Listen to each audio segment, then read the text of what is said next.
8 years after the divorce, I ran into my ex-wife and my adoptive sister in a remote little town. In the years since I'd seen them, one had become a superstar, the other the head of the powerful Prescott family, and I was running a tiny, hole-in-the-wall diner. The moment our eyes met, they both froze. Serafina, my ex-wife, quickly hid a medical report behind her back. Isabel, my sister, slipped a limited-edition watch she'd bought for her brother into her pocket. I calmly finished packing the takeout order and handed it to them with practiced courtesy.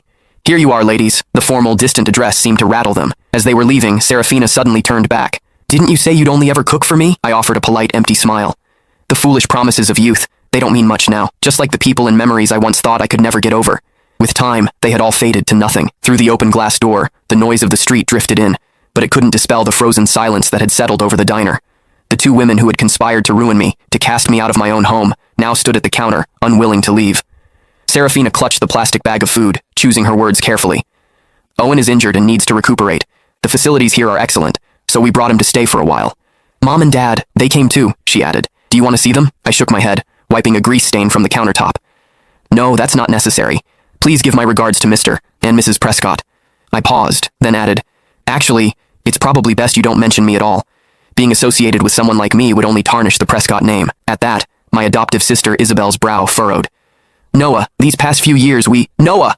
A young woman with streaks of red in her hair bounced into the diner, instantly latching onto my arm like a koala.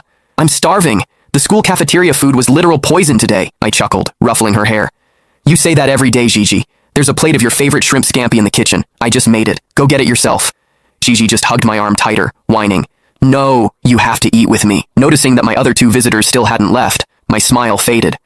"Is there anything else I can get for you, ladies?" The message was clear, but it took them a long moment to shake their heads. Serafina seemed to drift off for a second when she heard shrimp scampi. Isabel stared at Gigi clinging to my arm, her lips parting as if to speak, but no words came out.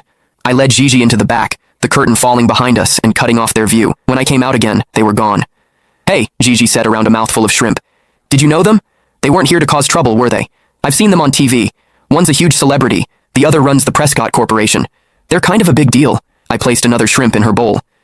"Just regular customers," I said with a light laugh.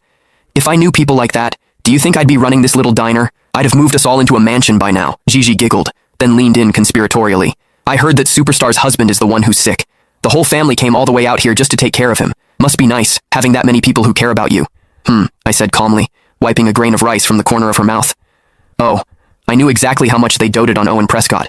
8 years ago, for his sake, one of them had publicly accused me of slander and assault, sending me to prison. The other had announced to the world that I had taken my own life out of guilt, personally ensuring I was erased from the Prescott family forever. They worked in perfect, seamless harmony to cast me into a hell." Click the link in my bio to get the full story for free.